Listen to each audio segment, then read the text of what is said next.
오늘 본문 말씀을 함께 보도록 하겠습니다. 하나님께서 우리에게 주신 말씀은 갈라디아서 6장 7절 말씀입니다. 갈라디아서 6장 7절 말씀입니다. 오늘 이 말씀을 읽으실 때 우리와 함께 하시고 우리를 사랑하시는 그 하나님의 음성으로 듣기를 간절히 원합니다. 함께 읽도록 하겠습니다. 시작. 스스로 속이지 말라. 하나님은 만홀히 여김을 받지 아니하시나니 사람이 무엇으로 심든지 그대로 거두시로라. 아멘. 오늘 말씀은 우리가 좀 깊이 생각해 봐야 할 문제이기도 합니다. 오늘 내용은 지난주 청년들과 함께 나눈 내용이기도 합니다. 우리가 말씀 앞에 이러한 고백을 합니다. 나는 말씀이 이해가 안 됩니다. 영적 원리는 세상의 이치와 맞지 않기 때문에 나는 이해할 수 없습니다. 이와 같은 고백을 하곤 하죠. 오늘 본문을 통해서 과연 이 말이 맞는지, 이 말 속에는 모순이 없는지에 대해서 함께 나눠보도록 하겠습니다. 제가 여러분들에게 예시를 하나 드리도록 하겠습니다. 여기에 땅이 하나 있습니다. 밭이 있습니다. 그리고 제가 그 땅에다 그 포도나무 씨를 심었습니다. 그리고 며칠이 지나서 싹이 자라고 열매가 맺게 되었습니다. 여러분들은 지금 제가 드린 이 예시를 이해하셨나요?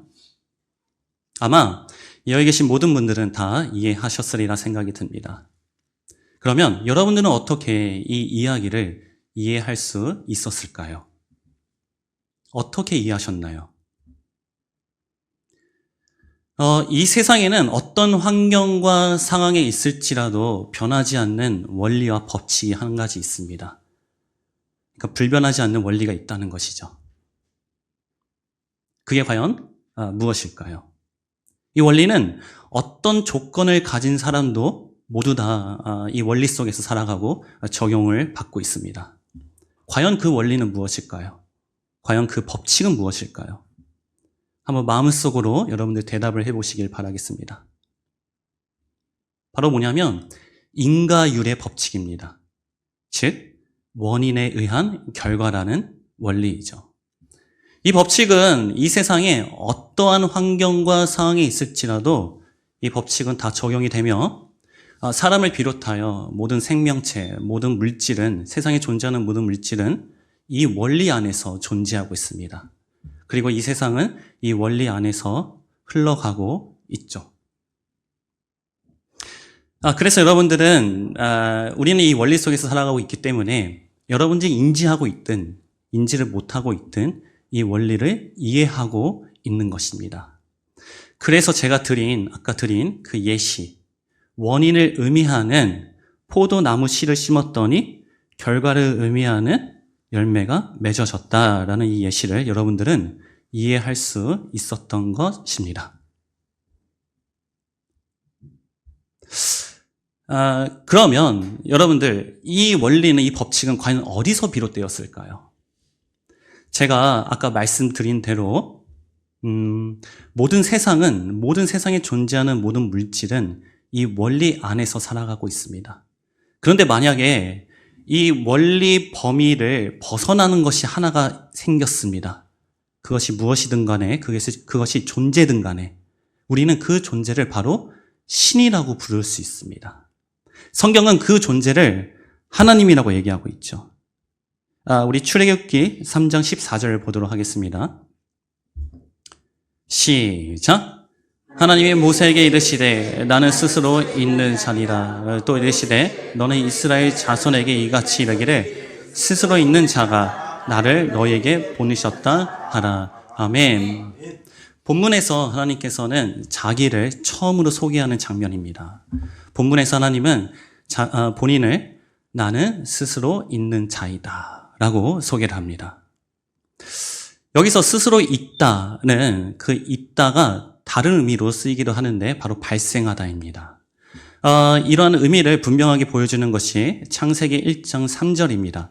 하나님이 빛이 있으라 하시니 빛이 있었고 빛이 발생했고, 그 원인을 의미하는 하나님의 말씀에 따라서 결과를 의미하는 빛이 발생을 하게 된 것이죠. 이러한 의미의 관점으로 오늘 말씀을 다시 보면은 나는 스스로 있는 자이다. 나는 스스로 발생한 자이다. 즉 어떠한 원인도 없이 하나님 스스로 제1의 원인이 될 수 있다는 것이죠. 이러한 존재를 우리는 제1의 원인 대신 하나님이시다라고 얘기를 합니다. 그래서 모든 만물들은 제1의 원인 대신 이 하나님에게서 비롯되었습니다. 요한복음 1장 3절 보도록 하겠습니다. 시작. 만물이 그로 말미암아 지은 바 되었으니 이 지은 것이 하나도 그가 없이는 된 것이 없느니라. 아멘. 자, 본문에서 이 만물이라는 것은 이 물리적인 측면이 이 육체를 포함해서 이 세상에 존재하는 이 원리도 포함을 합니다. 그래서 이 원리의 가장 근간이 되는 이 인과율의 법칙도 하나님에게서 비롯된 것이죠. 그러면 이걸 다시 말하면은 이 세상에 존재하는 원인에 의한 이 결과라는 원리는 결국엔 하나님의 속성과 똑같다라는 것입니다. 하나님의 역사도 이 원리 안에서 역사를 하고 계시는 것이죠. 대표적으로 창세기 1장 1절을 보면은 제1의 원인 대신 하나님에 의해서 결과를 의미하는 공간과 지구가 창조되었다는 것이죠. 그래서 하나님은 이 원리 바깥에서 원리를 벗어나서 역사하시는 것이 아니라 하나님의 역사도, 영적 원리도, 하나님의 속성도 이 인과율의 법칙 안에서 이루어지고 있다는 것입니다. 그럼 예수님은 어떠할까요? 예수님도 마찬가지입니다.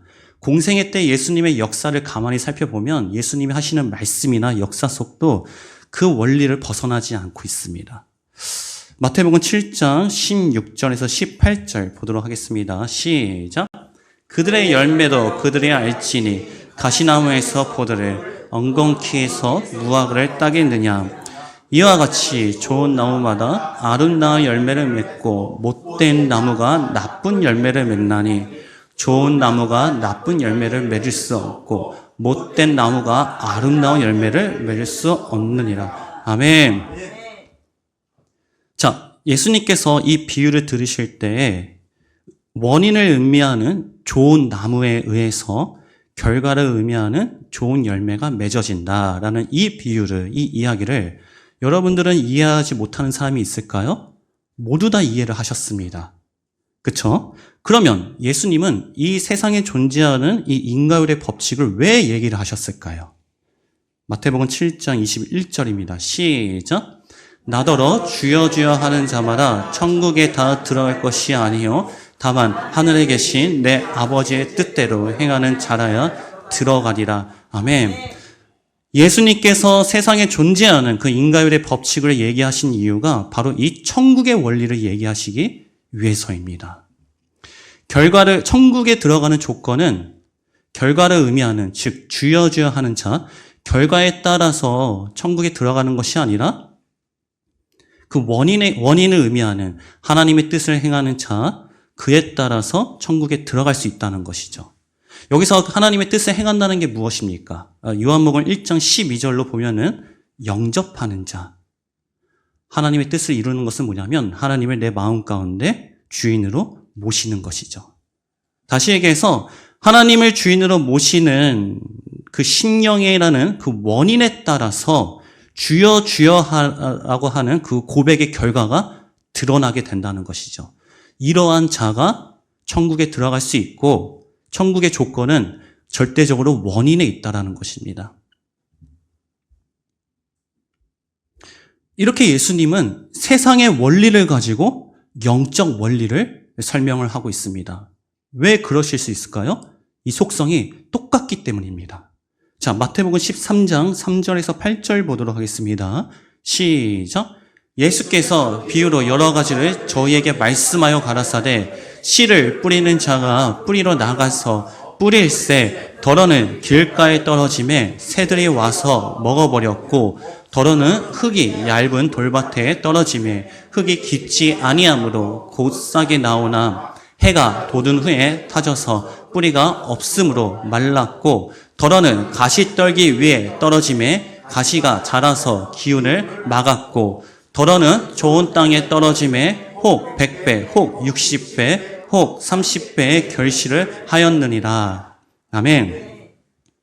자, 씨 뿌리는 비유입니다. 원인을 의미하는 땅의 상태에 따라서 결과가 달라진다는 이야기죠. 혹시 이 이야기를 이해하지 못하시는 분이 있으신가요? 아마 여러분들은 다 이해를 하셨을 거리라 생각이 듭니다.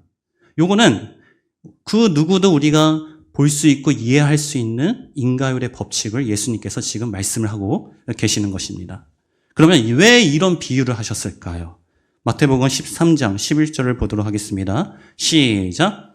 대답하여 가라사대 천국의 비밀을 아는 것이 너에게는 허락되었으나 저희에게는 아니 되었나니. 예수님께서 씨 뿌리는 비유를 말씀하신 이유가 뭐냐면 천국의 비밀을 얘기하기 위해서입니다. 즉 영적 원리를 말씀하시기 위해서죠. 복음을 의미하는 그 씨를 받아들이는 원인을 의미하는 사람의 심령, 즉 그 땅의 상태에 따라서 결과가 달라진다라는 그 천국의 비밀을 말씀하시기 위해서 예수님은 세상에 존재하는 그 원리, 인과율의 법칙을 말씀을 하고 있는 것입니다. 자, 오늘 본문 말씀 갈라디아서 6장 7절을 보도록 하겠습니다. 시작. 스스로 속이지 말라. 하나님은 만홀히 여김을 받지 아니하시나니 사람이 무엇으로 심든지 그대로 거두리라. 아멘. 자, 본문 말씀 잠깐 보여주시고요. 여기는 아예 직접적으로 말씀을 하고 있습니다. 사람이 무엇이든 심든지 그대로 거두리라. 요 말을 이해 못하시는 분이 있으신가요? 우리는 다 이해할 수 있습니다. 세상에 존재하는 원리이기 때문이죠. 근데 예수님은, 근데 6장 7절에서 왜 이런 말씀을 하시는지 그 이후에 8절을 보도록 하겠습니다. 시작. 자기의 육체를 위하여 심는 자는 육체로부터 썩어진 것을 거두고 성령을 위하여 심는 자는 성령으로부터 영생을 거두리라. 즉, 육체를 심으면 썩어진 것을 거두고 성령을 심으면 영생을 거둔다라는 이런 인과율의 법칙을 영적 원리, 영적 속성으로 말씀을 하기 위함이죠. 자, 지금까지 우리가 정립한 대로 이 관점에서 본다면 나는 말씀이 이해가 안 되라는 말이 여러분들에게 납득이 되시나요? 여러분들이 이 세상의 원리인 인과율의 법칙을 알고 있다면, 이해를 할 수 있다면 이거와 똑같은 속성을 가지고 있는 영적 원리, 말씀의 원리를 이해하지 못할 수가 없습니다. 충분히 이해할 수 있다는 것이죠.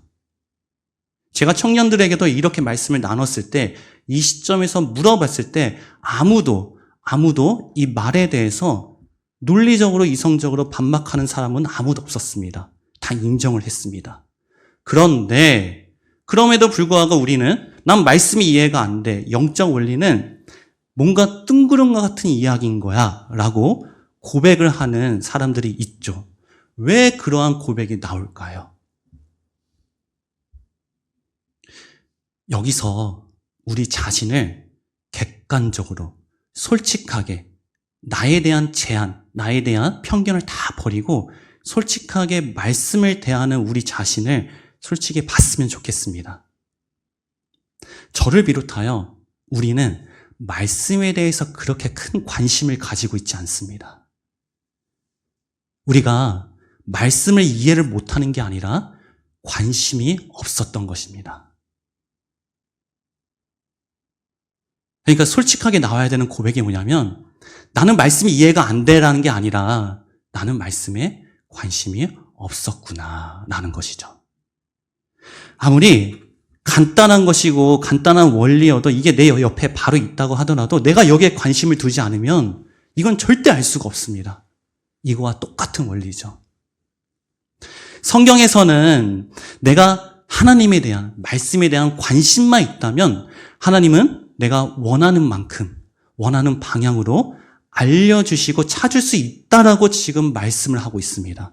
함께 보도록 하겠습니다. 예레미야서 29장 13절 말씀입니다. 시작. 너희가 온전한 마음으로 나를 찾고 찾으면 나를 만날 것이다. 아멘. 관심을 가지고 하나님을 찾으면 어떻게 된다? 찾게 된다는 것이죠. 잠언서 8장 17절 보도록 하겠습니다. 시작.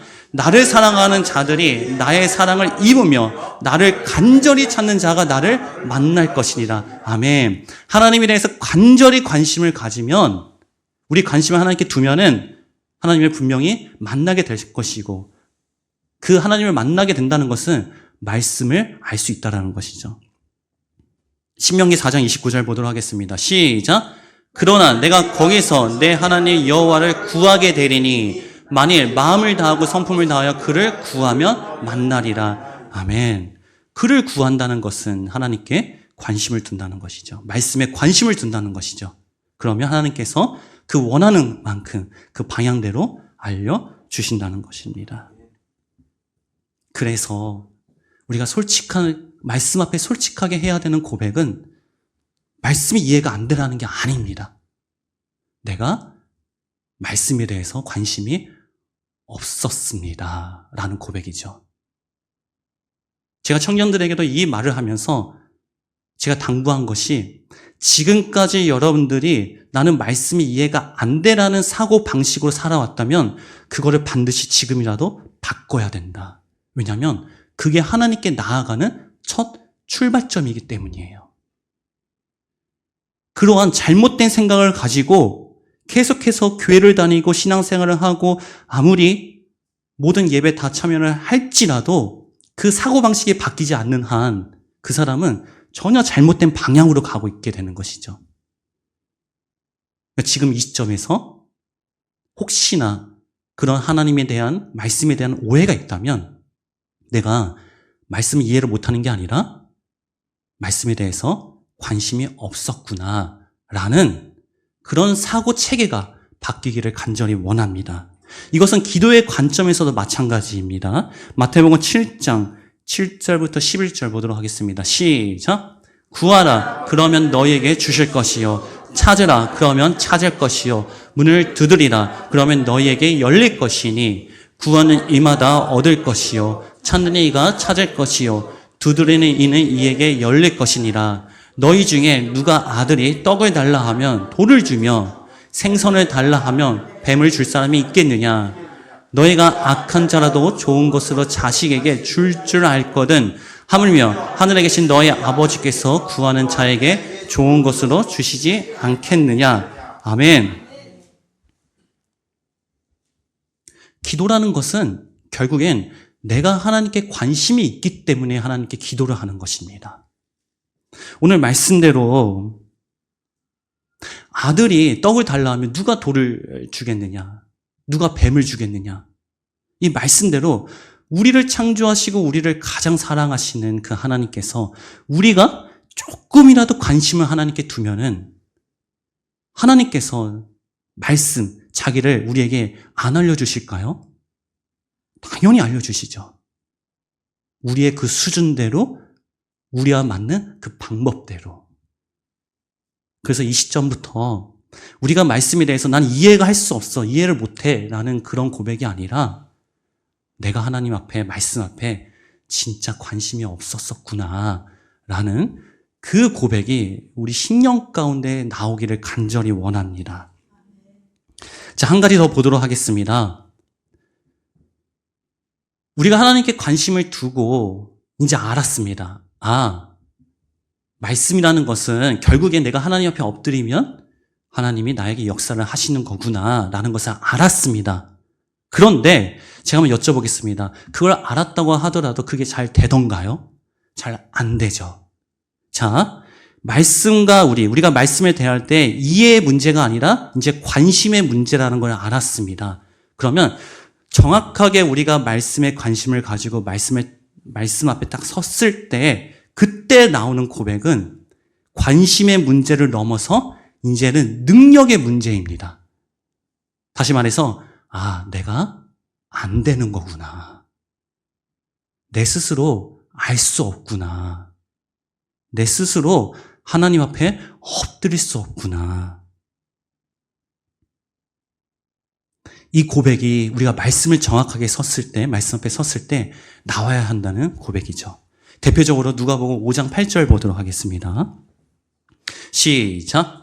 시몬 베드로가 이를 보고 예수의 무릎 앞에 엎드려 가로되 주여 나를 떠나소서 나는 죄인이소이다 하니. 자, 이 말씀을 잠깐 보도록 하고요. 시몬 베드로가 이를 보고, 베드로는 뭘 봤을까요? 뭘 봤을까요? 그 전에 자신의 능력으로 물고기를 잡으려고 했는데 잡히지 않았습니다. 그리고 예수님의 말씀대로 하니 물고기가 잡혔죠. 배에 꽉 차도록. 그 기적을 봤을까요? 그 현상을 봤을까요? 베드로는 그 현상이 비롯된 원인 대신 예수 그리스도를 정확하게 본 것입니다. 즉, 말씀과 정확하게 분명하게 딱 마주하게 된 것이죠. 그때 나오는 고백이 바로 주여 나를 떠나소서 나는 죄인이로소이다. 이게 사실은 말씀을 대하는 우리에게 나와야 되는 한 가지 고백입니다. 나는 이해가 안 돼. 저거는 뜬구름 같은 이야기야. 이거는 이미 자기가 말씀에 대해서 진지하게 생각해보지 않은 사람이 그냥 가볍게 여기고 나오는 고백이고, 정말 말씀에 대해서 진지하게 말씀을 정확하게 봤다면은 우리 입에서 나와야 되는 고백은 단 하나밖에 없습니다. 나는 할 수 없습니다. 요거는 베드로의 고백으로 보면 나는 죄인입니다. 나를 떠나소서. 결론입니다. 정말 우리 청년들을 비롯해서 저를 비롯해서 지금 이 시점에 이 말씀을 듣고 있는 우리는 정말 스스로 속이지 않길 원합니다. 우리들은 말씀을 이해하지 못하는 게 아닙니다. 우리는 말씀에 관심이 없었습니다.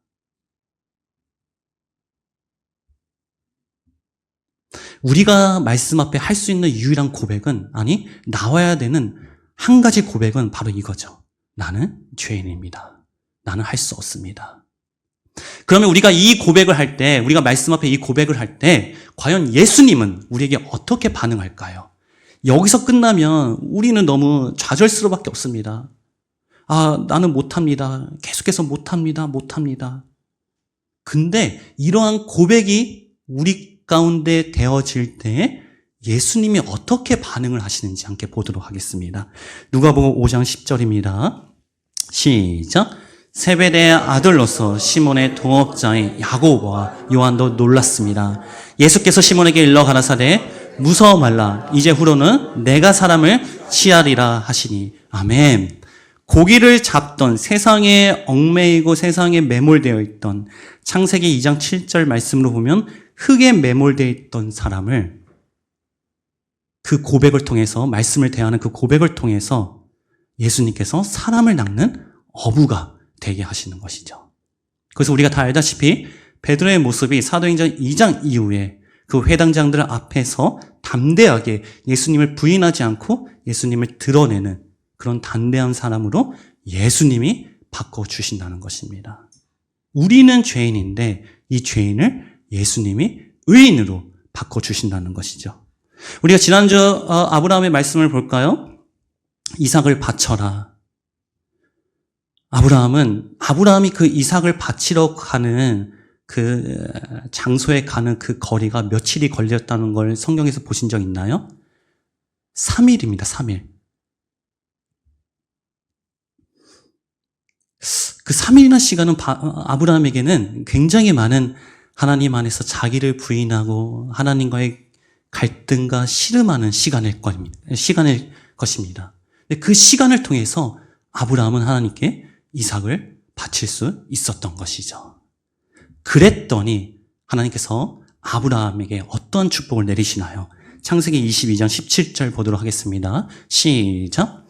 내가 내게 큰 복을 주고 내 씨로 크게 성하여 하늘의 별과 같고 바닷가의 모래와 같게 하리니 내 씨가 그 대적의 문을 얻으리라. 아멘.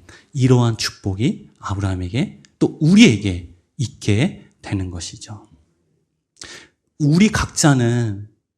우리는 모두 각자의 이삭을 가지고 있습니다. 다 있어요. 우리가 말을 안 해서 그렇지 우리 마음 가운데 다 있습니다. 근데 그거를 버리는 것이 얼마나 힘들 정도냐면 아브라함이 자기가 사랑하는 이삭을 죽일 정도로 힘듭니다. 그 힘들다는 것은 결국에 뭐냐면 자기를 버려야 한다는 것이죠. 정말 말씀 앞에 우리가 이해하지 못한다라는 그런 고백이 아니라 내가 말씀에 관심이 없었구나. 그래서 내가 말씀 앞에 나는 할 수 없는 존재구나 라는 고백이 되어져서 이미 하나님께서 우리가 이 고백을 할 때에 이미 이뤄놓으신 그 여호와의 이레를 마음껏 누릴 수 있는 우리가 되길 간절히 원합니다. 절대 스스로 속이지 않길 원합니다.